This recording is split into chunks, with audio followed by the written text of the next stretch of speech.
Dans cette vidéo, je vais dire du mal de certains pays. Ça ne veut pas dire que je soutiens leurs ennemis. Voilà, s'il vous plaît, gardez ça en tête pour la vidéo. Je ne prends parti pour personne dans cette chaîne. Je ne fais que livrer mes analyses, je ne fais que décrypter, vous donner quelques clés de compréhension. Et c'est ce qu'on va faire dans cette vidéo. On va faire un rapide point de la situation entre Israël et l'Iran avant de passer à mon décryptage, mon analyse. Je vais vous donner quelques clés de compréhension pour que vous puissiez mieux comprendre la situation et vous sortir de toutes les idioties qu'on peut trouver sur les médias français. Tout le monde va s'en prendre plein la tronche dans cette vidéo. Alors, il est possible, je n'aurais jamais cru dire cette phrase un jour sur ma chaîne, mais il est possible, je pense, que de notre vivant, nous assistions à l'effondrement de la République islamique d'Iran. Je vais y revenir à la fin, mais je ne préfère pas que ça arrive, je préfère que ça n'arrive pas, parce que Dieu sait que j'ai une aversion pour ce pays, pour le gouvernement de ce pays, je ne l'aime pas du tout. Par contre, surtout dans cette zone-là, les changements de régime brutaux après une défaite militaire, en général, ça tourne très mal pour les civils. Donc c'est pour ça que j'espère que ça ne va pas arriver, mais par contre, il est possible que ça arrive. On va faire un résumé très rapide pour ceux qui n'ont pas suivi l'actualité. Prétextant une menace nucléaire, Israël a lancé des attaques ciblées sur l'Iran et en fait plus de 70 morts. On parle actuellement de 81 morts au total, donc 3 morts israéliens et 78 morts apparemment. Actuellement on est le 14 juin, on parle de 78 morts iraniens causés par des attaques israéliennes et plus de 300 blessés, ce qui est...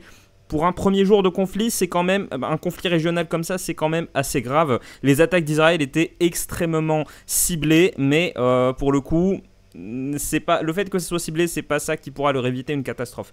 Je pense que la catastrophe, ça sera plutôt du côté de l'Iran. Alors, il est possible que l'Iran tombe s'il joue mal ses cartes, je regarde mes notes. Je vous fais un point rapide de la situation. Alors, là on est sur le site de CNN qui réagissent très rapidement. Par contre, ce que je vous conseille, c'est d'aller sur X. Sur X, on a des infos beaucoup plus rapidement. Alors, pas sur Alerte Info spécifiquement. Après, je pourrais vous sortir quelques comptes si vous voulez, quelques comptes à suivre pour être au courant de la situation. Apparemment, l'Iran s'apprête à lancer une attaque dévastatrice contre Israël dans l'heure. L'Iran n'a pas du tout les capacités de mettre en difficulté Israël. Par contre, c'est pas la première fois que ça arrive. Le dôme de fer a prouvé une fois de plus ses faiblesses. Pour le coup, il y a des civils qui a 3 morts apparemment du côté israélien. Peut-être que ça va faire qu'augmenter. Mais l'Iran a réussi à attaquer Israël avec des missiles. On va pas rentrer dans certaines considérations. Est-ce que les ennemis d'Israël en fait sont de faux ennemis? Je sais pas, on va pas rentrer dans ce genre de considérations. Dites-moi ce que vous en pensez en commentaire. Avant de poursuivre, surtout si vous aimez ce genre de vidéo, je parle un peu à chaud comme ça de l'actualité internationale. Surtout, appuie sur le bouton j'aime et abonne-toi pour ne rater aucune des prochaines vidéos. Il faut dire à YouTube que t'aimes bien mes vidéos, comme ça il va te les recommander et partage-les à tes potes sur les réseaux. C'est toujours super important. Alors, la stratégie, on va parler de... Par rapport à la situation, voilà, on a cette dépêche de CNN qui nous dit un missile iranien ramène, en gros, il permet à ce que les Israéliens redescendent sur terre en termes de sécurité. Voilà, de la façon la plus neutre possible. En gros, ça rappelle aux Israéliens qui peuvent parfaitement être touchés par une puissance régionale comme l'Iran sur leur propre territoire. Voilà. Alors, on a des responsables iraniens très haut placés qui ont été tués par Israël. Ça montre vraiment l'efficacité d'Israël pour le coup de cibler des personnes qui sont des personnes clés dans le régime. C'est effrayant, vraiment c'est effrayant. Ça fait peur quand on voit que des fois ils arrivent à attaquer quelqu'un et en fait la pièce à côté est intacte, même pas un grain de poussière. Ils arrivent à abattre quelqu'un dans son salon et la chambre à coucher, il n'y a même pas une lampe qui est tombée. C'est un truc incroyable. Alors, on a la pointe de cette situation. Alors, on va pas parler de la situation de la France parce que j'ai pas envie de j'ai pas envie de vous faire désespérer parce que franchement c'est juste... Je suis désolé de dire ça parce que c'est grave, il y a des morts et tout, mais on est quand même dans une situation de guerre, mais c'est quand même hilarant. Enfin, le comportement de Macron est hilarant pour le coup. Je préfère en rire. Voilà. Donc, on a cette attaque qui a fait 3 morts et 170 blessés en Israël. Donc, voilà, ça c'est fait. Pour le point de situation, franchement, allez voir sur X, vous aurez normalement toutes les informations, parce que dès qu'il y a le moindre truc, ça sort sur X, c'est assez facile à voir. Pourquoi? Alors, la stratégie de Netanyahou, pourquoi est-ce que Netanyahou a attaqué l'Iran? Parce que déjà, Netanyahou a besoin que son pays soit en guerre. Il a besoin de guerre pour se maintenir au pouvoir parce qu'il est de moins en moins populaire. Il est quasiment, moi je pense même qu'il est minoritaire et il devient de plus en plus instable. Alors pour moi, Netanyahou est déjà complètement fou. Mais par contre, plutôt complètement mégalo. Il est de plus en plus instable. Par contre, sa stratégie marche. Pour le coup, la stratégie de Netanyahou marche du tonnerre. La stratégie de Netanyahou, qu'importe le sujet dont on parle, ça a toujours été de radicaliser son ennemi jusqu'au point où tu peux justifier son extermination.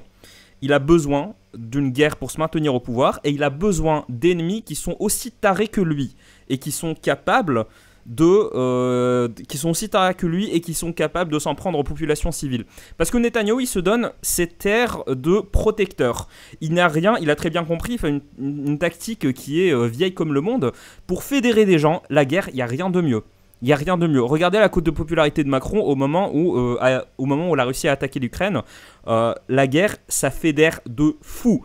La guerre, ça fédère de fou. Et la guerre est aussi, alors là je vous le dis en tant qu'historien de formation, la guerre est le meilleur producteur de propagande. Donc faites très attention. Et aussi faites double vérifier, vérifiez, fact-checkez-moi, vérifiez tout ce que je dis. Ne prenez pas ce que je dis comme argent comptant parce que moi, je me sers exactement des mêmes modes de communication.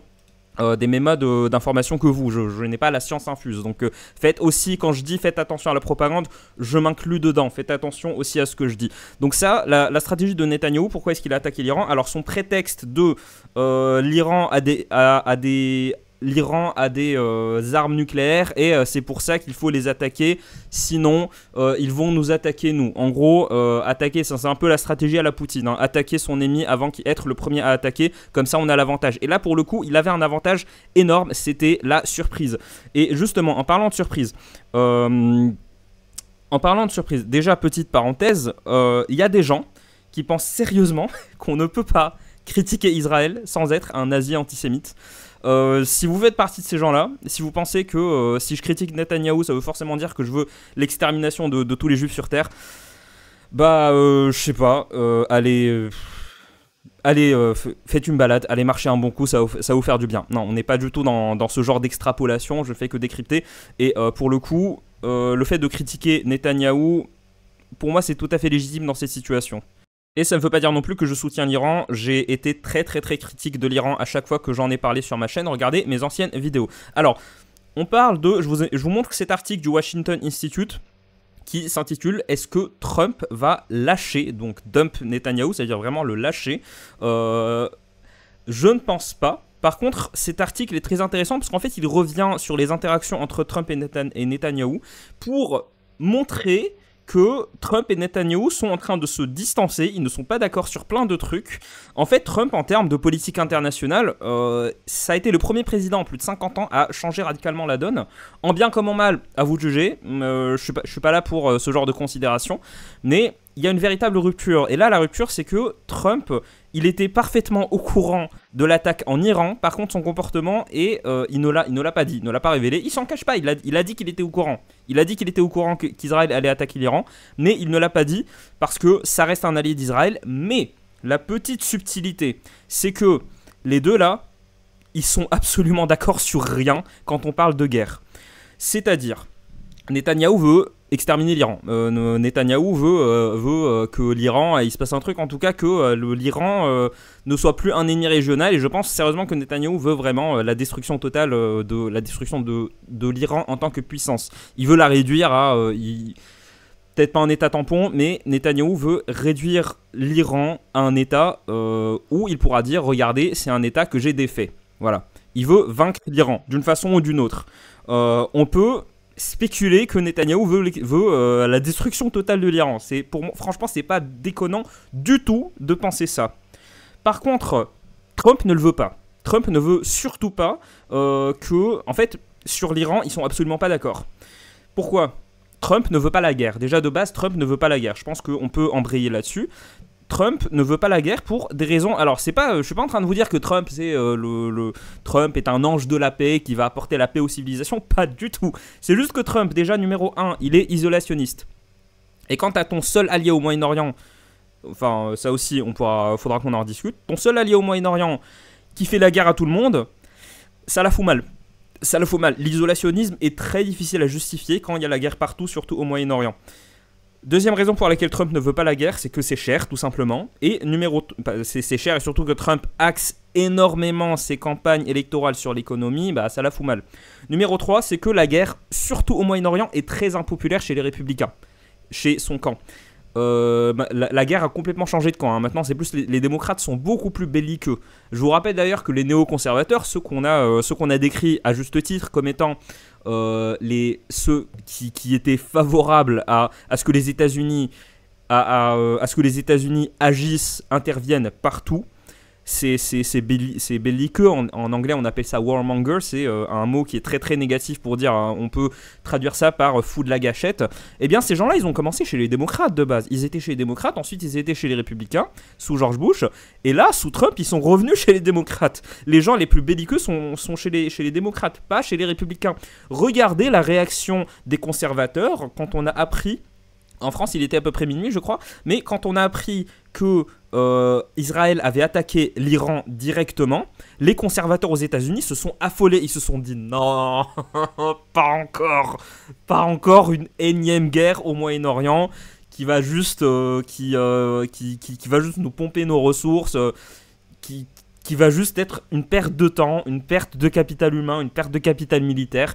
Voilà, faut voir comment ils ont réagi à ce moment-là. Ils ont très très mal réagi, pour le coup, et c'est pour ça que Trump a été élu, c'est pour ça que Trump a écrasé l'intelligentsia républicaine qui était là avant lui.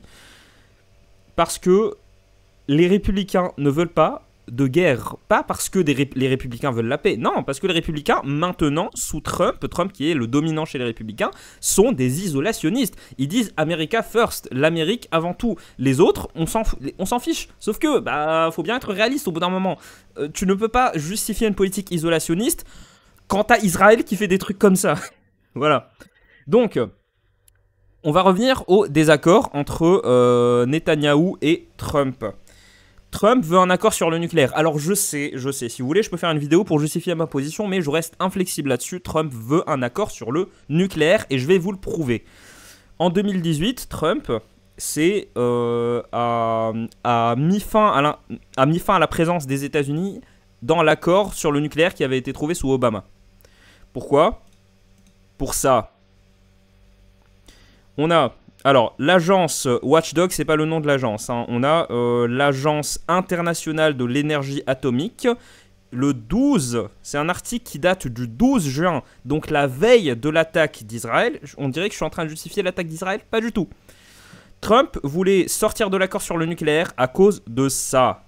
On a, alors lui et les mecs qui l'entourent, ils arrêtaient pas de dire depuis le début, attention, l'Iran ne respecte pas l'accord sur le nucléaire. L'Iran est en train de faire n'importe quoi, et surtout, leur argument, c'était pas exactement ça, leur argument c'était, on ne sait pas, l'Iran ne donne pas d'informations là-dessus. Sauf que là, on a un article de la BBC, qui est peut-être un des médias qui soutient le moins Trump, qui nous dit, et ça a été relayé par plein d'autres médias, franchement, l'information est extrêmement fiable, c'est que l'Agence internationale de l'énergie atomique, qui a été, donc ils ont signé une motion pour dire que l'Iran ne respectait pas les accords, pour la première fois en 20 ans.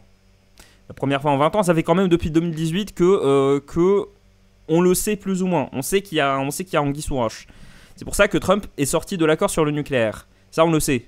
C'est avéré. Trump est sorti de l'accord sur le nucléaire. Il ne voulait pas d'accord. Ça n'a jamais été la position de Trump. Trump, il a dit...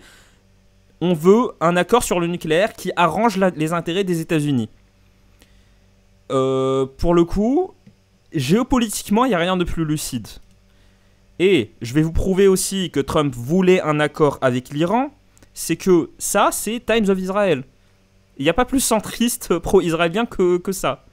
Et pourtant, c'est un article qui nous dit que ce dimanche, ça va justifier le tweet que je vais vous montrer après. Ce dimanche 15 juin, alors je vérifie juste que c'est la bonne date, oui, on est bien samedi, le dimanche c'est le 15 juin. Trump était censé se retrouver avec des responsables iraniens ici, à Oman, la capitale de Oman qui s'appelle... Ah, je pense que je me rappelle plus du nom... Mascate, voilà, Mascate, excusez-moi, je suis vraiment nul en capitale. Ils étaient censés se retrouver à Mascate avec des Iraniens, donc des Trump était censé se retrouver avec des Iraniens pour négocier, pour commencer à faire une ébauche d'un nouvel accord sur le nucléaire. Ça, on a eu cette confirmation avant. C'était avant l'attaque d'Israël. Sauf que là, Israël a attaqué, ce qui fait que c'est mort. Il n'y aura pas de négociation. Et voilà. C'est quand je vous dis que la situation est inquiétante. Du coup, pour moi, c'est... Alors, je ne vais pas détailler dans cette vidéo, mais l'attaque d'Israël sur l'Iran, c'est une succession de paris qui étaient très risqués, sauf que parmi tous les paris qui ont été faits par l'administration américaine, il suffisait qu'il y en ait un seul qui défaille pour que tout parte en cacahuète, et malheureusement, c'est ce qui s'est passé. Est-ce que ça aurait pu être évité? Je ne pense pas. Je ne pense pas. Et c'est pour ça que Trump ne veut pas... C'est pour ça que Trump, sa stratégie en Israël, par rapport à Israël, c'est que il ne veut pas, il ne veut plus que le seul phare, entre guillemets, le seul allié, le seul levier au Moyen-Orient des États-Unis, ça soit Israël. Parce que là, c'est mort. Ils sont plus du tout sur la même longueur d'onde, Netanyahou et Trump. Netanyahou est extrêmement belliqueux, Trump ne l'est pas. Trump n'a jamais été belliqueux. D'ailleurs, il s'en est un peu vanté du fait qu'il n'avait commencé aucun conflit. Ouais, il ne s'était engagé dans aucun conflit. Voilà. Donc, c'est pour ça que Trump ne veut pas que le seul phare des États-Unis au Moyen-Orient, ce soit Israël. Il ne veut plus axer sa stratégie uniquement sur ça. Preuve en est, il y a un mois, je crois, corrigez-moi, je pense que c'était il y a un mois, Trump a fait une tournée des pays au Moyen-Orient et il n'a pas visité Israël. Voilà. C'est pas un loupé. Le fait que tu aies le président des États-Unis qui viennent dans la région mais qui ne passent pas par Tel Aviv, non, c'est pas un oubli. C'est pas un oubli, c'était purement volontaire. Trump ne veut plus que, et je pense qu'en fait je dis Trump, mais n'importe quel président, à ce stade avec Netanyahou, n'importe quel président se serait dit, non, c'est mort, on peut plus compter sur lui. Là, il est beaucoup trop instable et il est beaucoup trop imprévisible et là, il fait plus ou moins ce qu'il veut. Et je le maintiens, alors... je viens de vous montrer que j'ai raison, mais vous pouvez totalement être en désaccord avec moi. Vous pouvez penser qu'en effet Trump voulait que Israël attaque l'Iran. Moi je pense que non. Parce que Israël, Netanyahou est toujours dans l'illusion qu'en fait, et je pense beaucoup d'Israéliens aussi malheureusement, ils sont dans l'illusion que les États-Unis vont les soutenir tout le temps. Bah non, en fait, il n'y a rien de naturel en termes de géopolitique, il n'y a que des intérêts, il n'y a que des choix géopolitiques, justement. Il suffit que tu aies un mec comme Trump qui débarque, qui dise bah non, nous on va pas te soutenir à chaque fois parce que nous on est isolationnistes. C'est ce qui s'est passé. Bah il suffit qu'il y ait un mec comme Trump... que ce soit Trump, peut-être, alors c'est moins probable, mais il suffit aussi qu'il y ait un président qui soit démocrate, qui débarque, qui dise non, on va pas te soutenir à chaque fois. Et là, vu la position des démocrates sur ce qui se passe en Palestine, il n'est pas à exclure que si celui qui gagne les prochaines élections américaines est un démocrate, je pense qu'Israël ne pourra pas compter sur son soutien en entier. Trump n'aime pas la situation en Palestine parce que ça lui donne une très très très mauvaise image. Il faut que les États-Unis se distancent, mettre une distance entre eux et Israël, sauf que bon, il y a des réalités qui reviennent à la charge. Le fait qu'Israël attaque l'Iran, malheureusement Trump, les États-Unis sont un peu obligés entre guillemets de les soutenir. Ils les soutiennent pas de façon active. Netanyahou, j'ai appris 3 minutes avant de tourner la vidéo qu'il a officiellement appelé les États-Unis à participer. Donc des Marines, des soldats américains. Il a invité les États-Unis à participer activement à cette guerre. Je sais pas pour qui il se prend. Ce mec est complètement fou, il est complètement instable. Et il n'y a rien de pire que d'avoir des alliés instables. Je préfère avoir beaucoup d'ennemis qu'avoir des alliés instables. Parce que je préfère être certain que je vais me faire dégommer la gueule plutôt que de pas savoir et de vivre sur la possibilité que je vais me faire rétamer parce que mes alliés sont des idiots. Netanyahou n'est pas un idiot, Netanyahou est un psychopathe, ce n'est pas la même chose. Je voulais parler ensuite des médias français, de leur réaction. Alors, je vais juste résumer vite fait et regarder ce tweet. Ce tweet de Donald Trump qui a été publié sur son réseau pourri là, Truth Social, où en gros il explique, là c'était juste avant l'attaque, il explique qu'il a dit aux Iraniens, en gros il dit je leur ai donné une chance de négocier, voilà, et en gros il est en train de leur dire faites gaffe parce que là il va bientôt être trop tard, et en effet il était trop tard, il était pas trop tard de façon ultime, parce que là Trump il va utiliser, je pense que ce qu'il est en train de faire, c'est une version de la diplomatie de la canonnière. La diplomatie de la canonnière, pardon. Je ne sais pas si vous savez ce que c'est. C'est en gros, je t'attaque d'abord pour te montrer qui est le plus fort, et ensuite on négocie. Voilà. Je pense que Trump est en train d'essayer de tourner, ça en sa faveur, parce que ce que je suis en train de vous dire, ça le dessert. Hein. Si vous pensez que je suis en train de défendre Trump, pas du tout. Trump, s'il comprenait le français, il savait que je suis en train de dire ça. Ça lui plairait pas du tout, parce que ça donne vraiment une image de mauvais stratège à Donald Trump. Donc ne pensez pas que je défende qui que ce soit. Moi je vous parle uniquement de stratégie.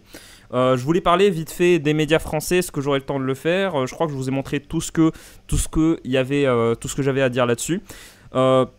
Par rapport, pour conclure, le côté Donald Trump vis-à-vis d'Israël, à voir comment la situation évolue. Les États-Unis continueront à soutenir Israël. Par contre, Israël, là, ils ont forcé la main à Trump. Netanyahou a forcé la main à Trump. Il lui a dit, là, t'as plus d'autre choix que de me soutenir. Parce qu'il n'a pas laissé Trump aller suffisamment loin pour pouvoir s'affirmer, pour pouvoir affirmer un autre acteur, un autre allié aux États-Unis. L'Iran pourrait parfaitement, alors peut-être que ce que je vais dire, ça sonnera complètement stupide, mais l'Iran n'est pas un allié de la Russie.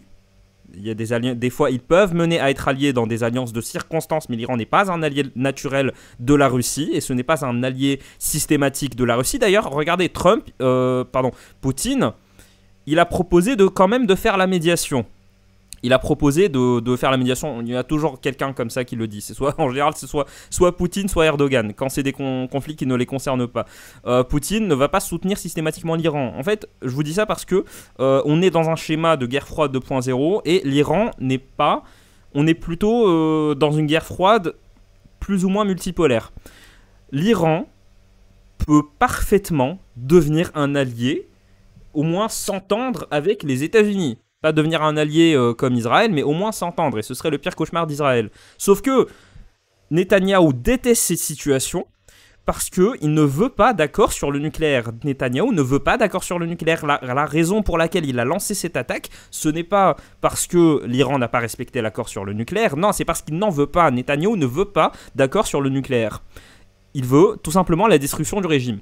Alors justement, en parlant de destruction du régime, les médias français nous ont fait croire qu'en fait, il fallait absolument soutenir Israël parce que le peuple iranien soutient, parce que le peuple iranien n'attend que d'être libéré du régime autocratique. Alors oui, le régime des Mollahs est un régime autocratique, c'est un régime oppressif, c'est un régime autoritaire, voire même une dictature. Franchement, techniquement, c'est une dictature, hein, parce qu'il n'y a rien qui permettent de qualifier, même avec ironie, l'Iran de régime parlementaire, voire même d'état de droit. Je ne crois pas trop aux illusions d'état de droit, mais en tout cas, ce n'est pas un régime libre. Il n'y a pas de liberté politique dans ce régime-là.